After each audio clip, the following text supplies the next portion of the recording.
Good morning, everyone. I hope you had an amazing last day at GodotCon, or like yesterday at GodotCon, that you met amazing people, that you got to know new friends, old friends, and of course, like got together and get to know each other way better than before.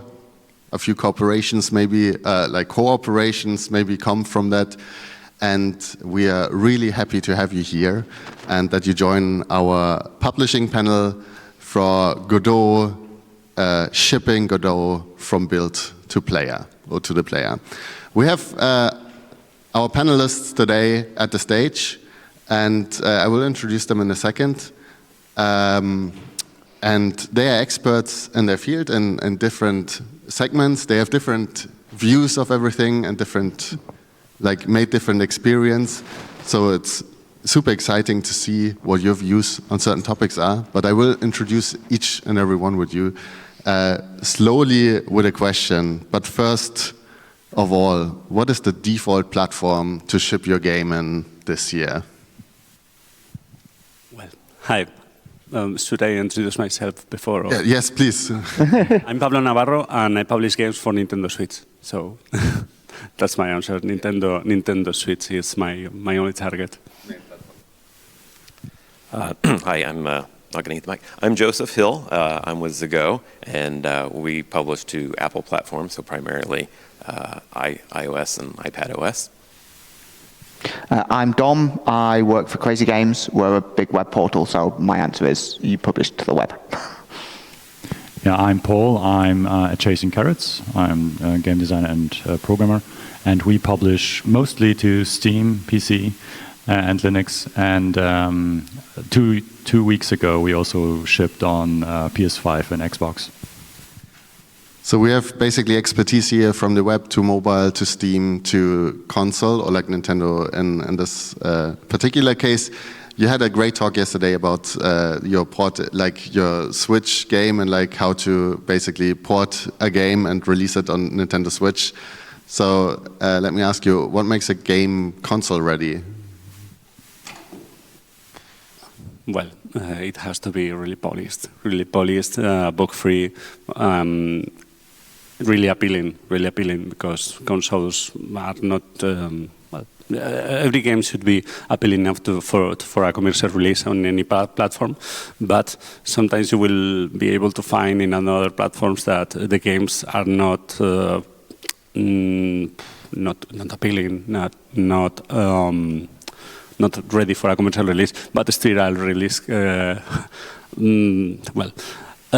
has to be really optimized on the other side for being able to work and run smoothly. And, well, appealing, I would say appealing. Isn't every game kind of trying to be appealing? And I mean, we have a lot of indies here in the audience. Is like console even a consideration for an indie team that might be starting out, like for a smaller indie team with Godot? Definitely, because I don't understand Steam. I currently don't understand Steam in the sense of I've tried to sell some games on Steam, and it's a broken system in my opinion. In the sense, there's no way to stand out there. On Nintendo Switch, you have. It's also crowded, but you have a few more opportunities there. I mean, Paul, you just released a game on Steam, and it was pretty successful. Like, what would you say about it? I mean, we've released a couple of games on Steam, and this was the first really successful one for us. So we had also failures. We've seen this. And we interact much more with Steam, and I wouldn't agree with you. There are certain rules that you can learn about the ecosystem, and there are good reasons why some games stand out on Steam and some don't, and most of it is basically also like talking about appeal of the game. Like I don't think that's a platform independent feature of a game being appealing. It's more player facing attribute of games, the appeal.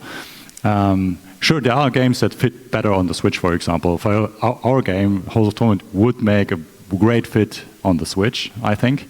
Problem is, I've given a talk about performance yesterday, and we didn't get the performance up to a point where it would perform well on Switch. That's why it's not released on Switch. But on other consoles, it does. And on other consoles, like PS5 or Xbox, it's a little bit more difficult for indies. We believe because the Switch has a little bit more, has a different audience basically, you know. And yeah, Steam, I would say, if you spend some time on Steam there, you learn certain dynamics, and also you learn through the backend and through how you interact with the store, how Steam promotes games.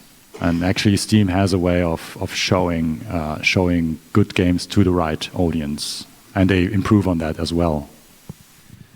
But it's often a question like about validating your ideas before you kind of get out with them. And I guess your game took quite a while to get to where it is to be shippable and everything.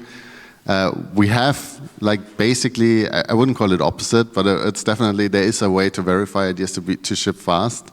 And like, why not go to web as like a platform, or mobile in that sense, to be ready faster, to be seeing more players? Because like Steam, you have to have a finished product, or a product that's quite far in development to start to verify it. You can make a whole game for web in that time, I assume. Yes, we find that a lot of projects that are kind of 3 to 6 months work really well on the web. Shorter timeframes are preferable, I think. Just because it costs less, it's less of an investment. You get the feedback much quicker, and then you can kind of update it and build on it. But for the most part, like shorter projects are really, really good on web. They still perform, they still make money. I mean, Halls of Torment in that case is a RPG. Like, is there like a yes and no for like web games specifically, where you say like that works, that doesn't work at all? So it's a different audience, and that can be good and bad.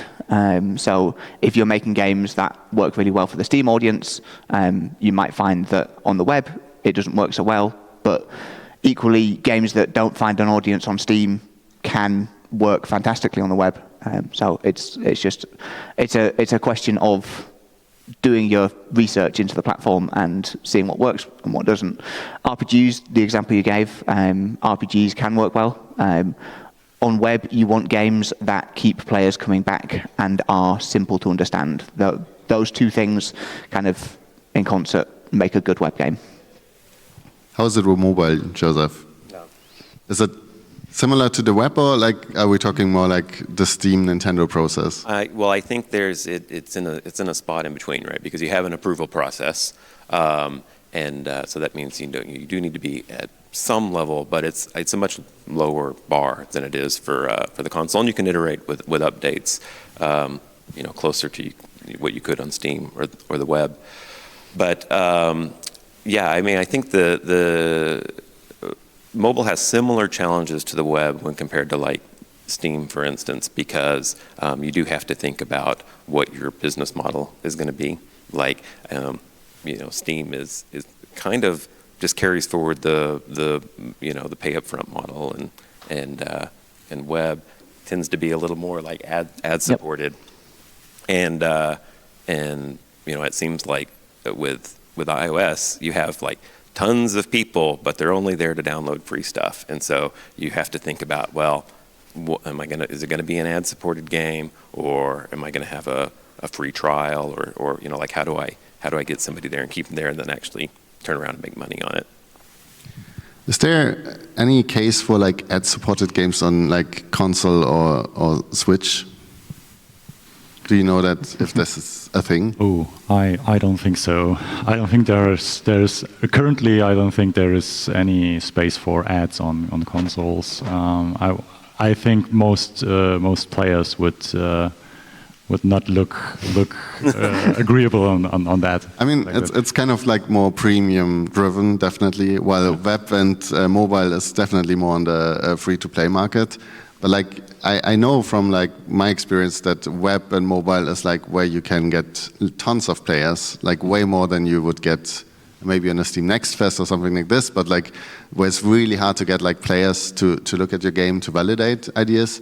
How is it, for example, with like web, how fast can you get out, and like how do you do your idea validation in general? Like how do you do it on Switch, where it's probably the most difficult to do it because you need kind of play sessions, I would assume, to web where you can just like upload something and see what happens. Yeah, so on Crazy Games in particular, we do have an approval process as well. So it's not quite open to everybody. You do have to meet a certain level of quality, but we do have basic launch, which is like a soft launch, so that your game is uploaded there. We track it against some metrics. It's shown to a smaller audience, but you still get feedback. You get kind of analytics and stuff. So we track playtime, retention, and conversion. And so you can get a few hundred players, a few thousand players really quickly through that. So it's very good for idea validation. Yeah. Pablo, how would you do that? I mean, he talks about a few thousand players. Like, how do you do it with Switch games? The model is completely the opposite. I mean, you don't have you always have to get you have to sell a game directly for a price, not doing ads, not doing. You could try to do a free game with micropayments, but that's not something that an indie will be able to do in a way that it could be an actual business. But well, I have no clue, no idea about these other models. I'm really a video game creator, and I don't think that games should be designed around monetization.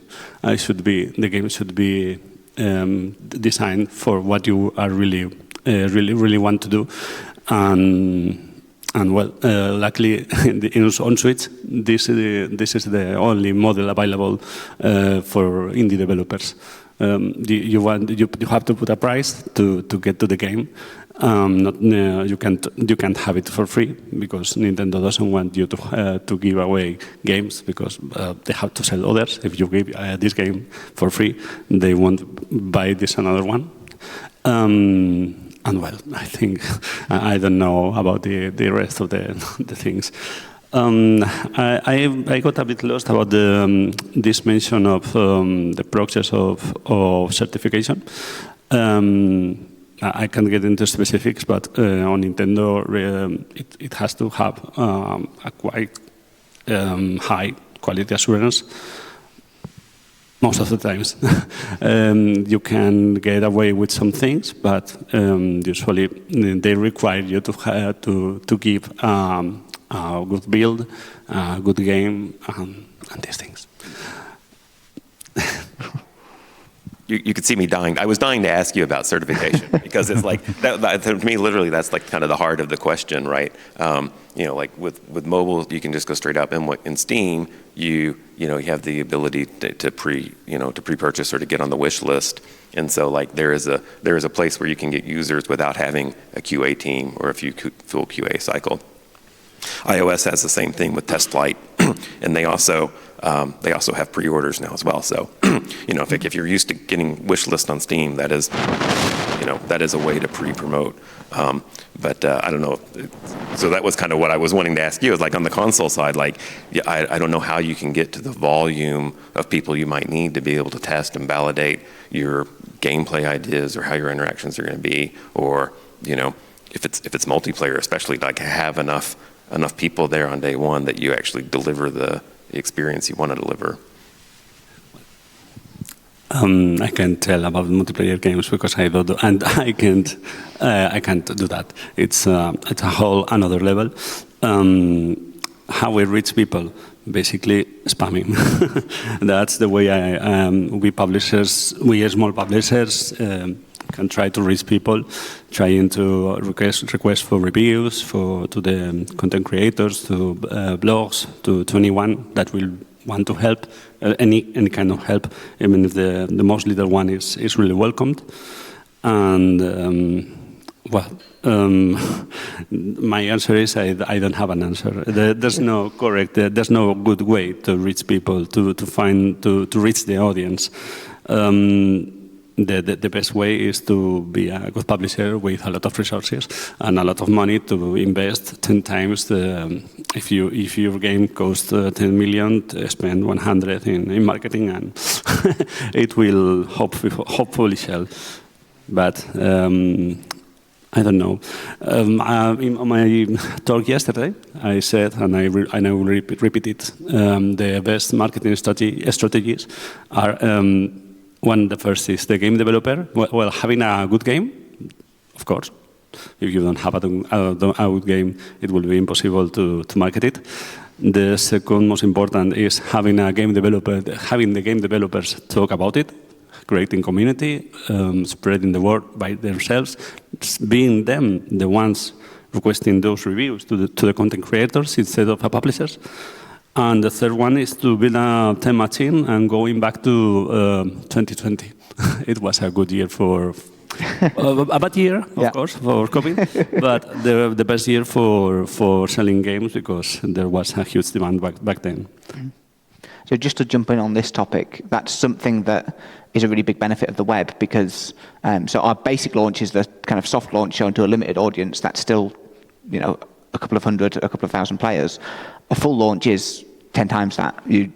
Most games that I've seen have 20 to 50,000 players in the first week just by being on the new games carousel.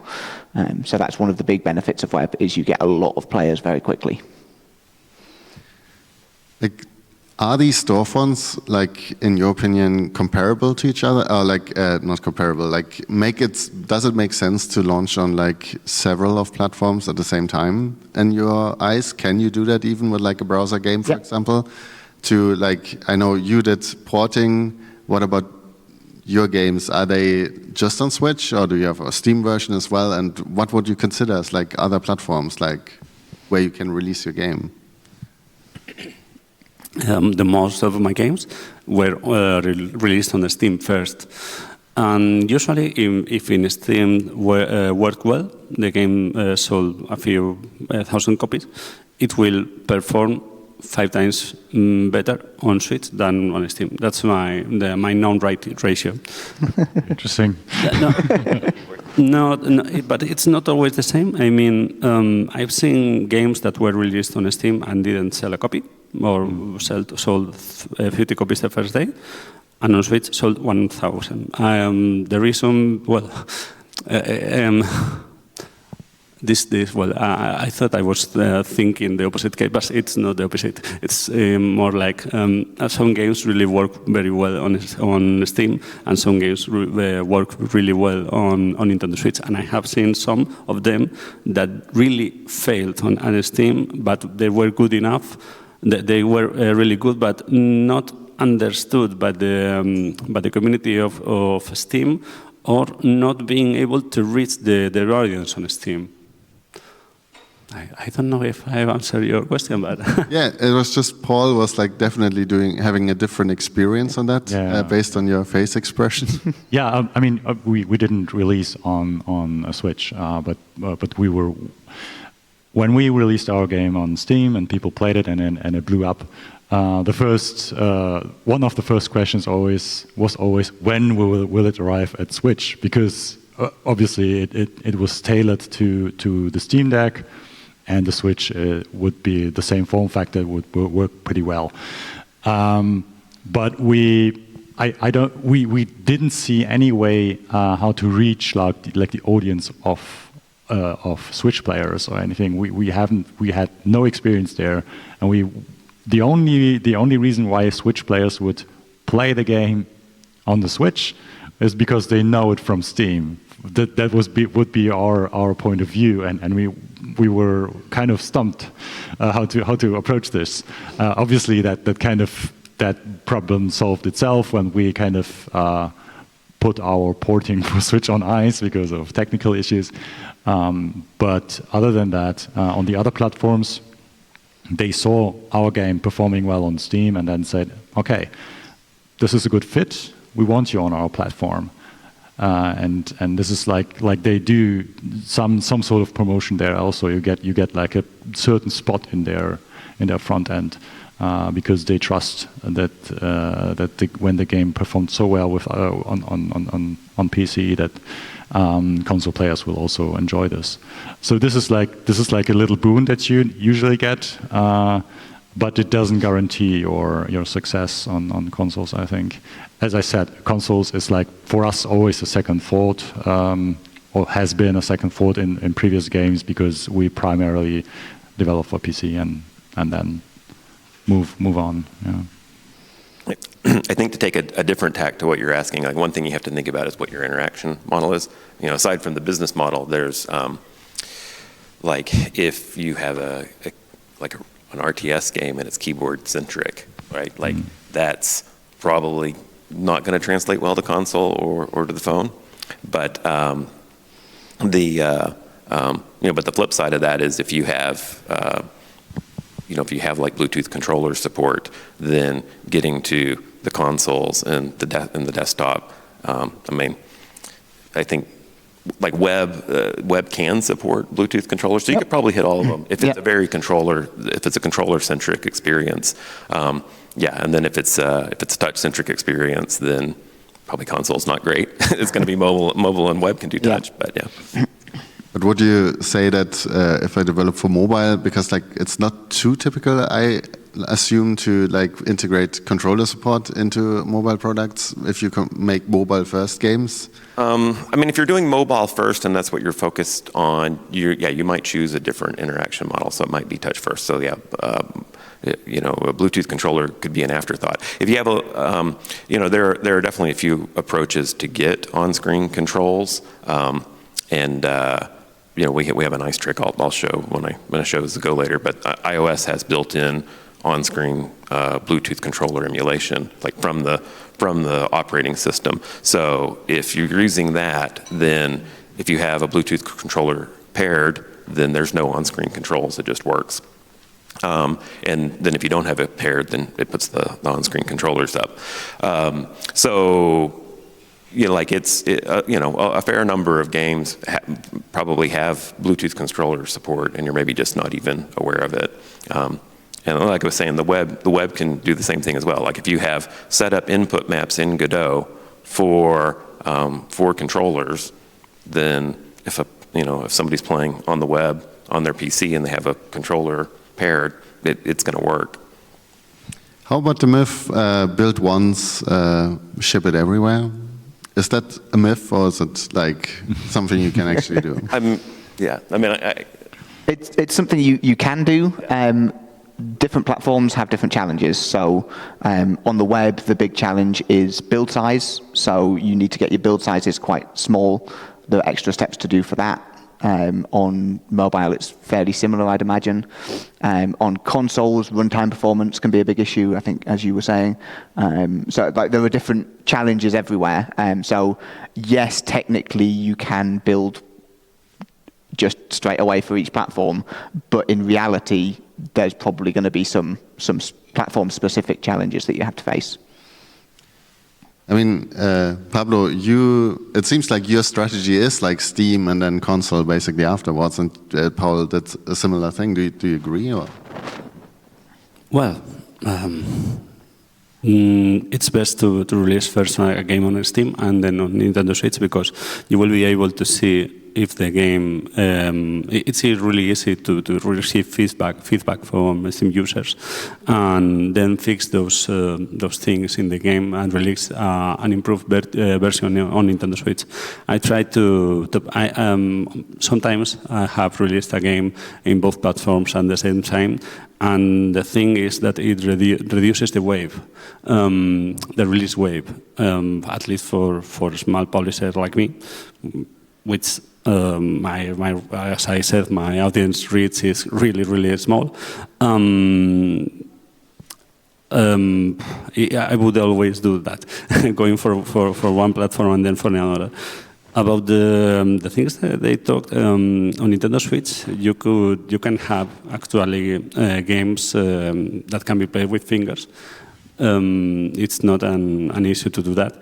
But it's usually preferable to have a specific control that sometimes it's a bit nightmare because you have a lot of options in every button.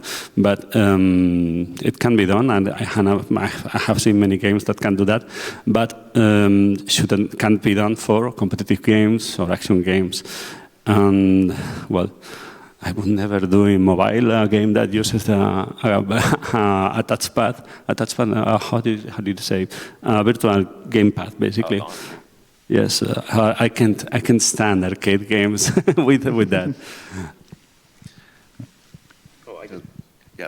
I'm going to give an answer to that, which is just that, like, I think that what I've been telling people is that, like, mobile is a very big market, and you should be thinking about it early on. Like, so, my message to people is, like, don't eliminate the thought of going there from your plans. You can make decisions early in the process that will make it easier, or you might find that it's easier to get to mobile than you think it is. I was looking at the Godot surveys of where people plan to go, and mobile's, I think surprisingly low given the amount of revenue that's in the space. So, like, keep your options open at a minimum, and it's not as hard to get there as you might think it is.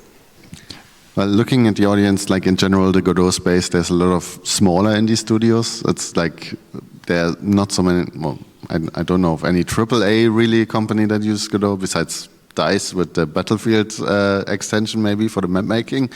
But where would an indie studio? Where would you lead them? Where would you say that's the best platform, and why is it like that? Like, why should they release on a specific platform and focus on that?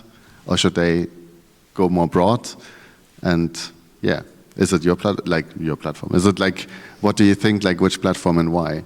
So I really like web because smaller games work better. So you don't really have to have 50 hours of content that you've spent 5 years making. You can do a really short scope game in 3 months. You can focus on making a fun game because actually the things that work best on web are generally the games that are the most fun. So you don't really have to kind of invest as much into it. So for a smaller game, for a smaller studio, you can iterate a lot. So they say Rovio made 50 games before Flappy Bird. That model for an indie is very, very good.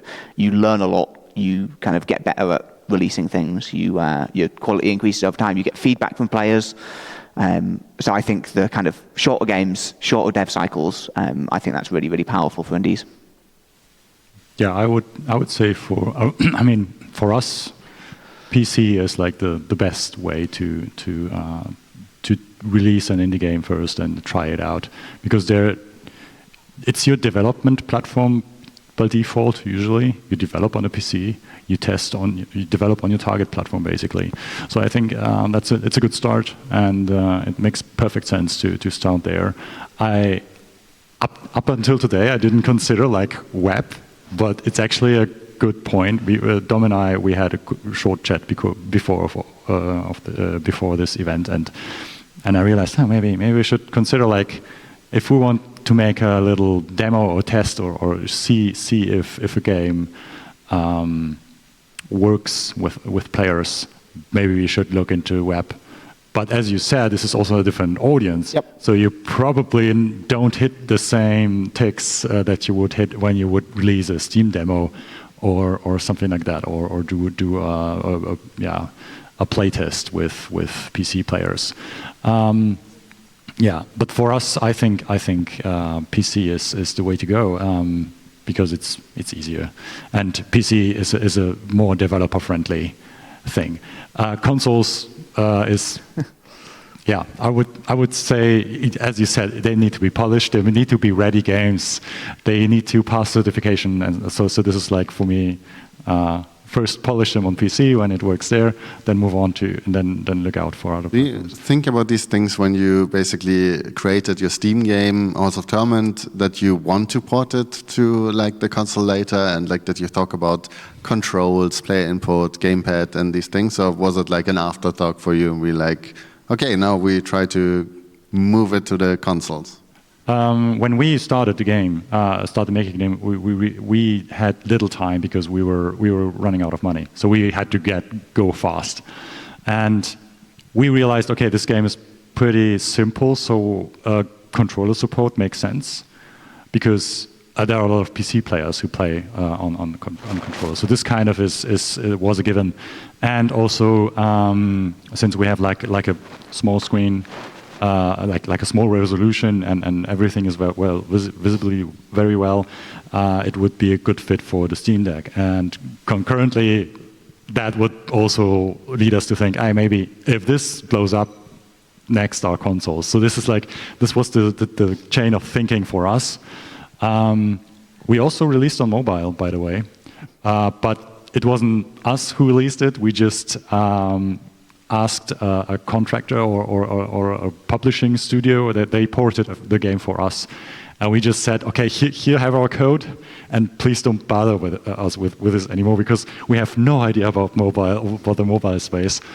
The last time when I interacted with the mobile space, it was very difficult and cumbersome because you need to do constant updates and you have to maintain the game. You have like this fragmentation of, I don't know if this is still a thing, but it's high maintenance for us, and you need to understand the ecosystem as well. There are different rules, and we didn't want to get bothered with that. So we just asked the publishing mobile publisher if they could make a deal with us. They get 50%, we get 50%, and they can do with it what they want, and we don't. We look away like this, you know. So this is like this. That was the mobile venture for us. But yeah, so it's very the quintessence is that there are so different audiences that it's difficult to compare those. So I think my answer to that would be that we're trying to lower the bar, you know, the barrier to entry, because it is too easy. Like, yes, you're already on the desktop, you're familiar with it, but the desktop market is North America and Europe. A lot of the rest of the world does not actually have a desktop gaming market, but they have a mobile gaming market. Yeah. And I thought of that when you were mentioning, you know, your aversion to on-screen controls. I mean, yeah, I feel the same, but like a lot of people, like that is their gaming device, is a mobile phone and a Bluetooth controller for like a big chunk of the world. And consoles are great, and web is good too. But you know, it's like you know, the bar. I mean, the barrier to entry for mobile is a lot lower than people think. I think a lot of people kind of, you know, when you're coming from the desktop and you're thinking, well, I can just put shit straight to, you know, to the web, or even to Steam, like you can kind of get your head around what the steps are to do that. But as soon as you start thinking mobile and dealing with their approval process, you might make it bigger in your head than it actually is. And then, I guess, you know, to kind of close that thought out, like, it's not just that there's a big chunk of the world that's not desktop first. It's like if you look at the breakdown of revenue, mobile is where the money is actually, you know, the biggest chunk of money is being made. So that's why we said, okay, let's do this. It's worth doing. Yeah. But we don't have the in-house expertise to do this ourselves. Yeah, but we want to make it easy enough for you. Yeah. That's great. Next time you won't have to give up that half. So, yeah. Okay. There's actually some questions like you asked basically to outsource the mobile version. Did you also change the monetization model? Because we were discussing that before. And is that like, are you happy with the result? I'm sure you played it and looked at it, and like, what is your kind of impression from it? I was dreading the idea of trying it out, actually. The monetization is like, in the mobile market, monetization needs to be thought into the game design. And we didn't do this. We kind of, this is contrary to our values. So we just let the publisher do that. They just do, as we said, you have free reign. I know that our art lead tried the game and said, "Oh my God, they butchered the graphics and so forth." But that was necessary to make it run on the platform, of course. And also the UI looks completely different. I think also that the balancing is different. So because there's a free and a premium version, like this dichotomy is there, and we're like, okay, it's just how mobile is, I guess, in the ecosystem. So this is how you make money with mobile games, and we just let them do this. And I kind of, for me, it was like, this is a pure financial decision for us. It's not. My game design is probably a completely different one than the one on the mobile platforms. So this is like a little bit, It's like a prodigal child that you left away. Right now, there's like the possibility with, for example, Godot from Joseph works on that, where you can basically like load up your builds on an iPad already and try it out. Did you do something like this to kind of like see how it would work and like talk about it? Where you like, no, I think we had the other construction sites we had to tend to. We didn't consider it, I think, but this is new information for me, actually, that this is possible. Please, Joseph, if you can elaborate about that one. Oh, well, so Zago is our port of Godot to the iPad and the iPhone. So you can actually just copy your project files over to your iPad or your iPhone, load the project up and run it. I mean, you can do the editing there as well, but like from the standpoint of starting with the desktop, it's pretty straightforward.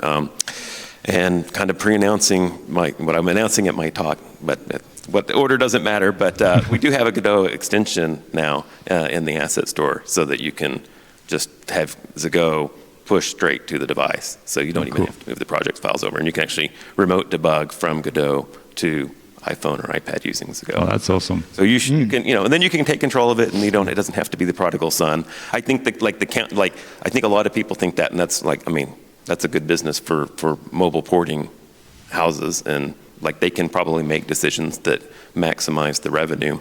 But like if you want to have the experience be as close to original as possible and you want to own that experience, then you might prefer to do the port yourself and choose a model that is maybe closer to your original vision. So yes, you could maybe do in-app purchases to make a lot of money but not feel great about it, or maybe you just do a time trial or a few levels for free, and then say, okay, well, you got to pay from this point. Like that you might be a lot more comfortable with that. You might not have to change the way the game works as much to move to a model like that.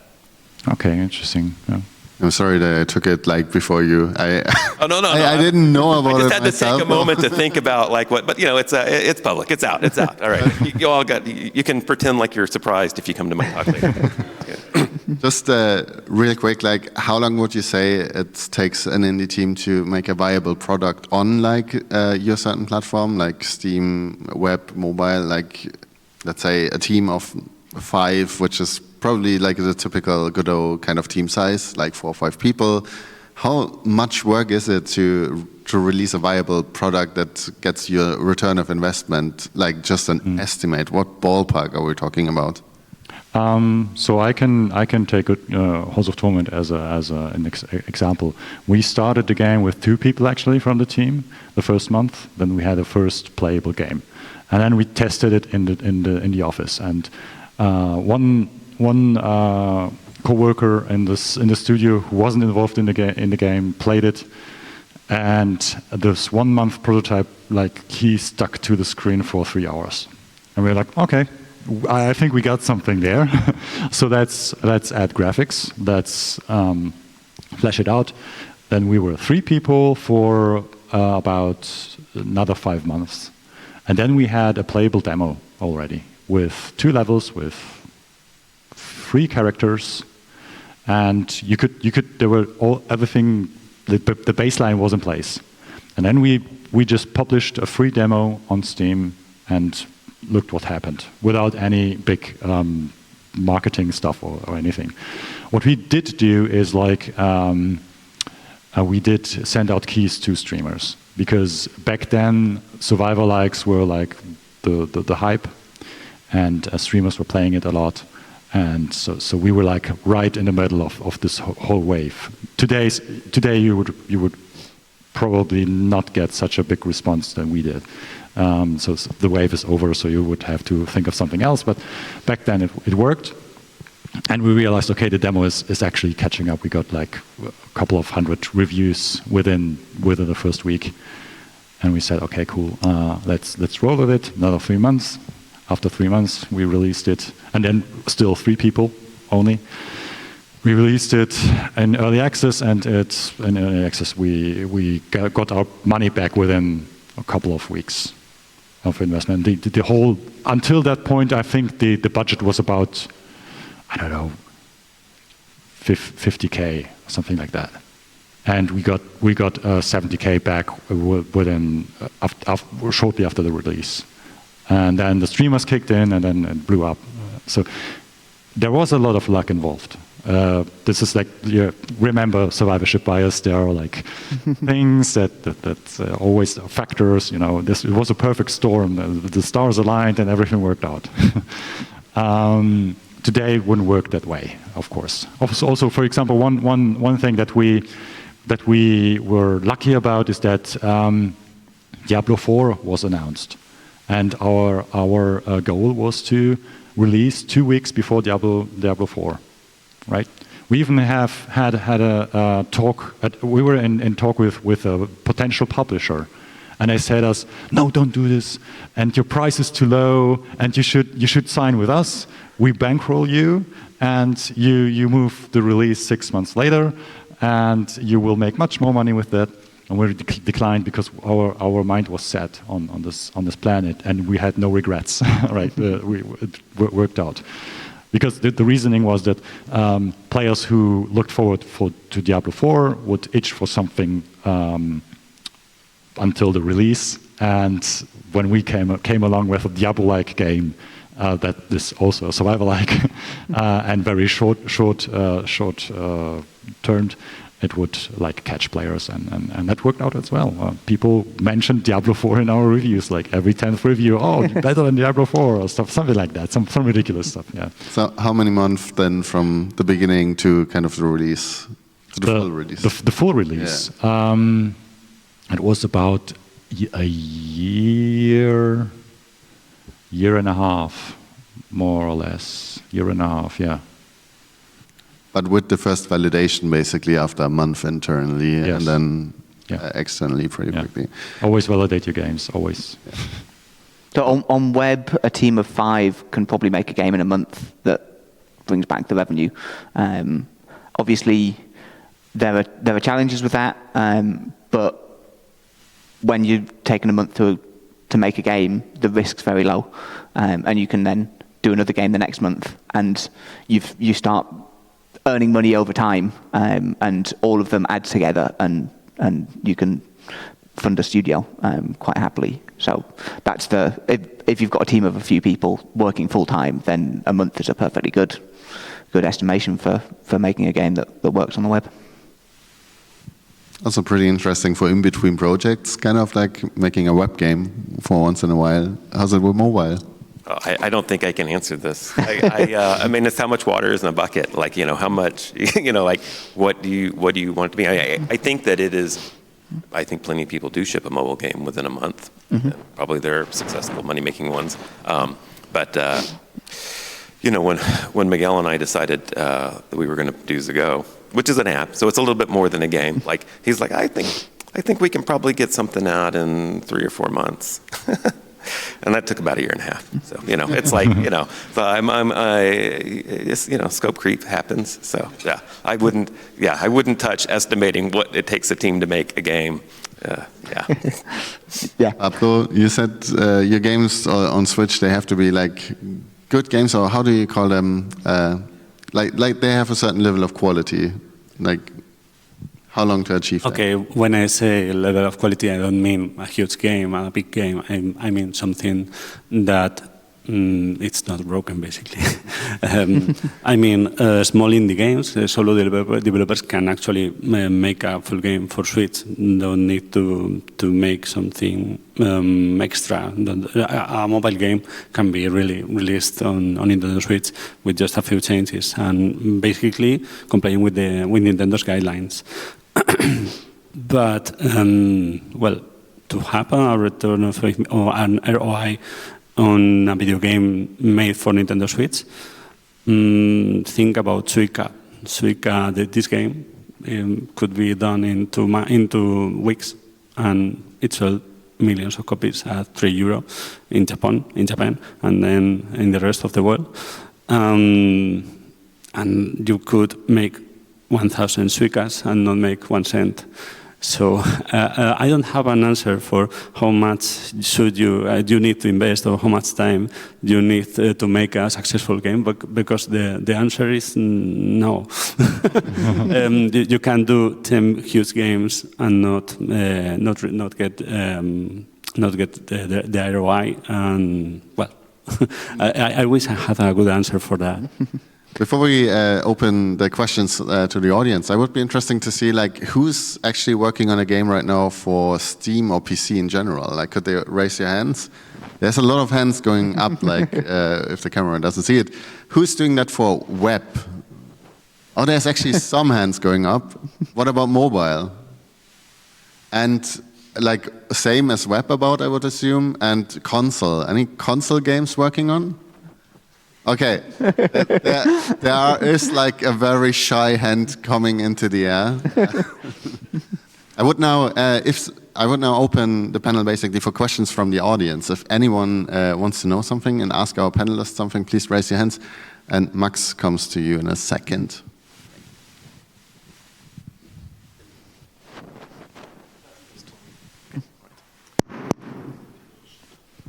Now that we have, thank you very much for your insights, very interesting. Now that we have seen the show of hands and I'm very interested in console, there was only one hand. What do you think is the reason that many of us Godot developers don't go console first or don't go to console at all? I think there's a very high perceived barrier of entry to console.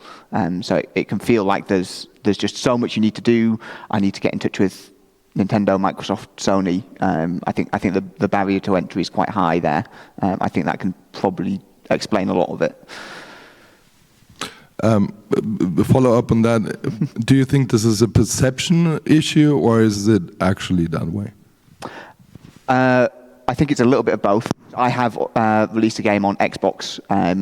It is easier than you think, but it's not easy.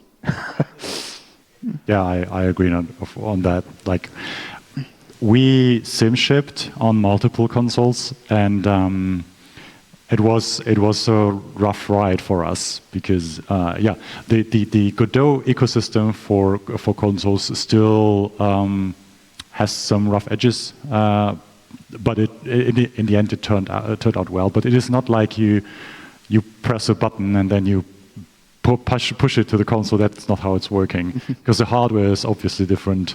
For example, we have threading in our game, and the threading on the console works differently. Then it crashes because the stack size is wrong, and then stuff like that. You have to take care of that. So there are like small details that still kind of create a technical barrier, but there's also a lot of bureaucracy involved because there is a higher bar for quality. Your game should pass certain tests, and you sometimes you also need to adapt certain things. For example, there is like one requirement, one specific one for screen sizes or something like that. There is like a safe area, and your readable, interactable elements shouldn't be inside this safe area of the screen. So what we had to do is like increase our fixed resolution so our UIs fit into that area just for consoles. So this is like one example of many that you look into. So this is not like you just push a button and it's there. And yeah, I guess consoles also live from the big polished AAA games that shine on there, and the players are used to finished, polished, perfect products, basically. And indies, they have like most indies, at least, the indies I know, they have like this mentality, okay, I make a game, I make it quick, I release it, and then I get feedback from the players. Like, they live from the community. So it's a little bit different.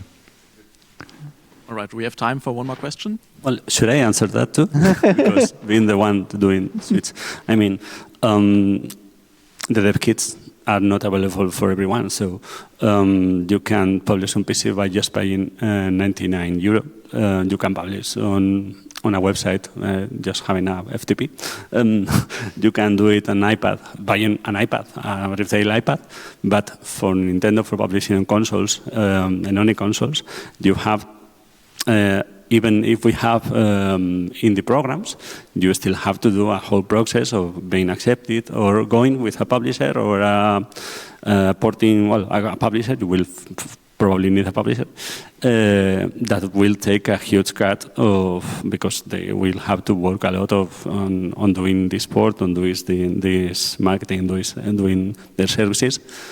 And that's why it's easier to go with another platforms, but that may be the reason it's sometimes easier to sell on consoles than on other platforms. It's a bit less crowded. It's also crowded, but not that much currently. All right, thank you for the interesting panel. We don't have, sadly, not any more time for another question. So in about 7 minutes, we're going to have the next talk from Simone Mendel about art direction, an art direction crash course. So see you there soon. Get some drinks and thank you very much for the panelists, Paul, Dom, Joseph, and Pablo. Thanks.